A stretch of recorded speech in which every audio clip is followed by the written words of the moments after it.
All right, Bulls and Bears, we're back with another dose. My name is JJ. You're watching Bull, Boom, Bear, Bust.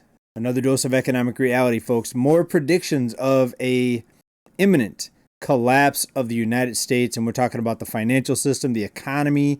We have countries selling off U.S. debt at levels we haven't seen in decades. And we're going to get into the consequences of that on the other side. We're going to hear from a few people, too, giving their input and opinions.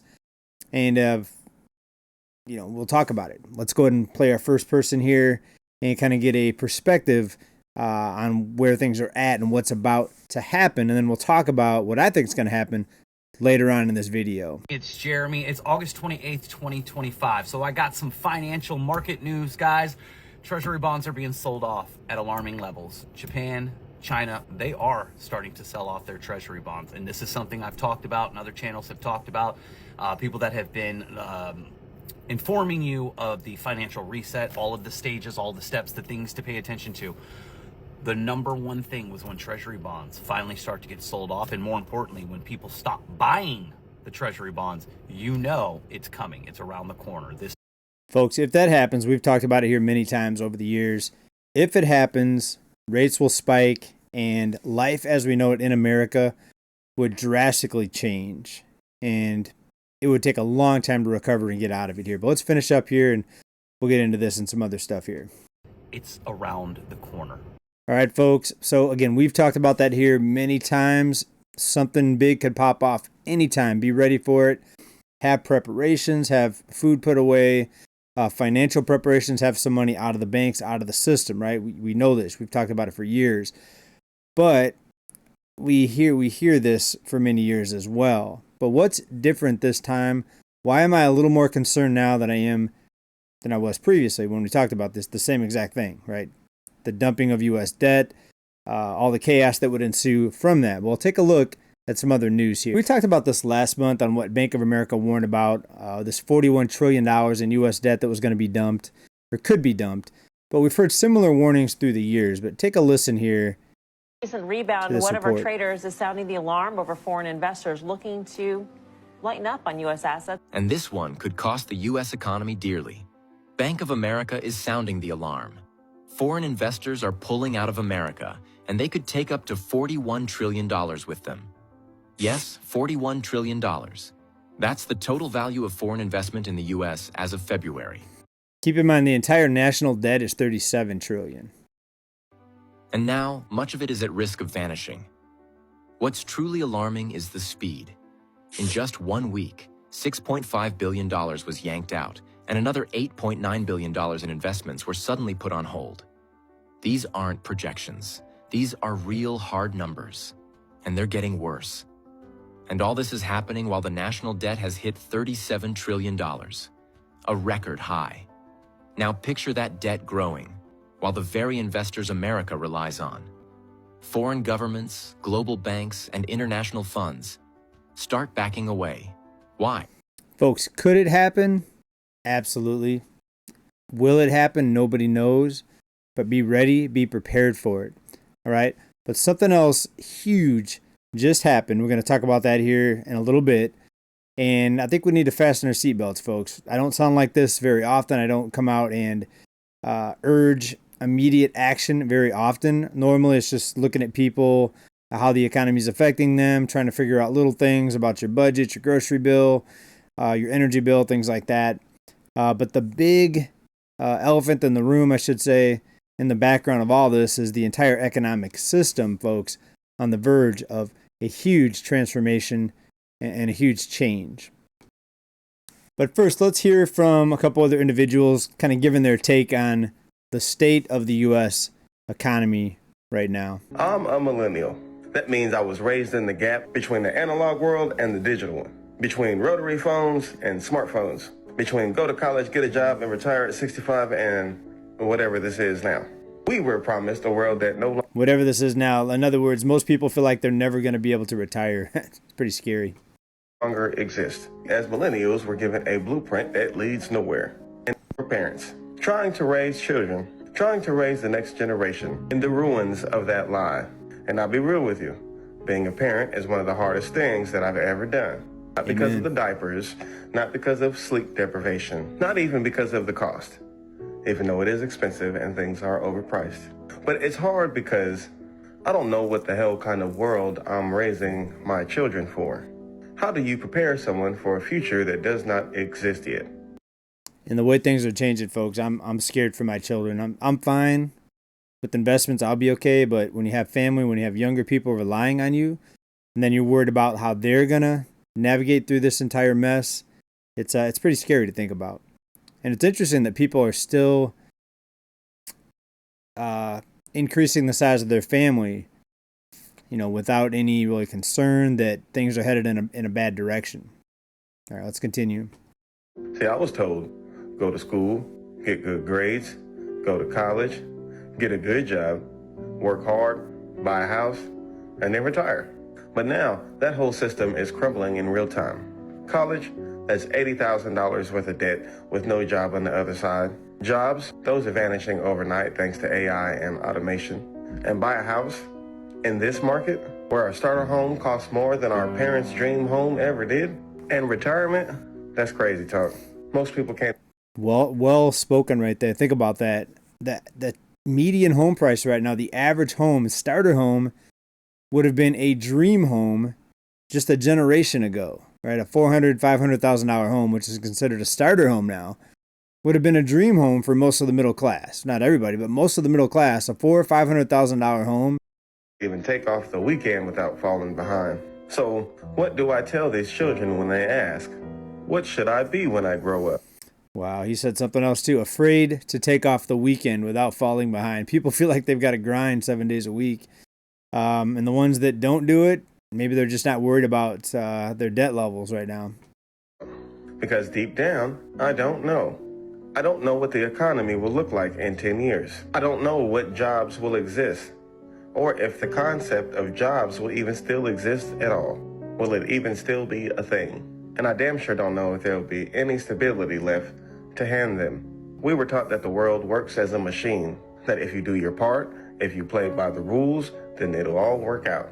But what do you do when the machine is broken? What do you do when the rules change every year? When corporations are replacing humans with code? When a robot can apply for your job, work 24/7, never complain, and doesn't need health insurance? AI automation, folks.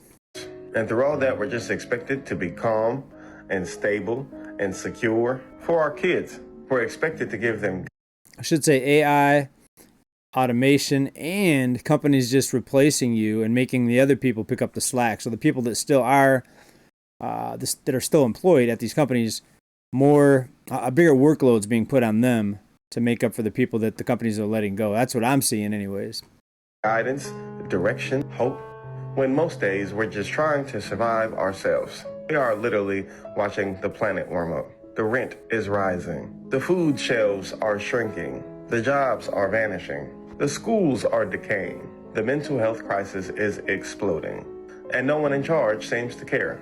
And yet, we wake up every day and try to do our best, trying to raise kind, strong, intelligent, conscious little human beings in a world that feels like it's falling apart. That's more than parenting. That is resistance. And all right, folks. So a lot of big picture type of stuff there coming from him. I like his videos. Maybe go check him out. He's on many different platforms. I'll give you his name though. The Real JSN Will. So JSNWILL. The Real JSN Will. Maybe check him out. But here's the big news that I want to get to, folks. And that's the recent ruling that the tariffs that have been implemented now for many months, that these are actually unlawful and illegal and unconstitutional, and that the U.S. may have to repay the money. Can you believe this, folks? This is crazy. Now, this is going to go up to another level, up to the Supreme Court. We'll see what happens, but here's what we know so far. And here's how they put it over at CNBC. Treasury yields jump on prospect of U.S. having to refund tariff money. 30-year yield has jumped up to almost 5%. But think about this, folks. We were told that prices were rising because of tariffs, and I think part of the price increase was tariffs, but we also know that greedflation was part of it. Companies raising prices beyond what they really needed to. because now they have an excuse to raise prices. So companies did that, and they just pointed the finger, oh, we had to do it because of this, we had to do it because of that. I'm sure you've heard that from your insurance company. You call them, you ask them why your rate went up. They say, well, we had to pay this, medical costs are up, more accidents happened, the cost to repair vehicles has went up, vehicles have went up, vehicle costs have went up, right? You've heard all these excuses from companies. I'm just giving you a couple examples. But now if we have to repay the tariffs to the countries that had to pay them, but really you were the one paying them, you were paying higher costs at the stores, are you going to get the refund?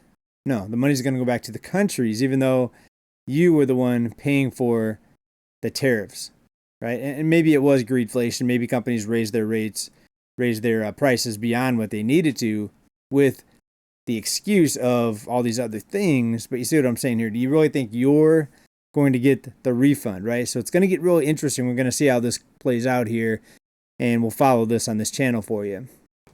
All right, but here's a little more on the pulse of the United States right now and the working class here. Americans lose faith that hard work leads to economic gains. A Wall Street Journal poll finds, folks. It's been happening. Lots of people have been feeling like this, but it's becoming worse. Like it's more and more people. A bigger portion of the population feels like there's no winning. All right, you ever play a game, you're like, there's no winning because the other side, maybe they're cheating or the other team is just too good. Like there's no point in even playing the game. That's how it feels to more and more people now, economically and financially. And one of the arguments or opposition to what I'm saying here is, well, let's look around. Look at all the people spending money. We go to the concerts, they're packed. The stadiums are packed. Sporting events are packed. Nightclubs, bars, restaurants are packed. Yes, they're packed because people are spending their money on these things instead of actually things that are going to give them long-lasting wealth. Instead of investing in a home, people are just going out to eat 3 or 4 days a week. And they're going to ball games, and they're going to nightclubs, and they're traveling, taking vacations, going on cruises because they're filling the void of what they cannot afford with other things, entertainment, right?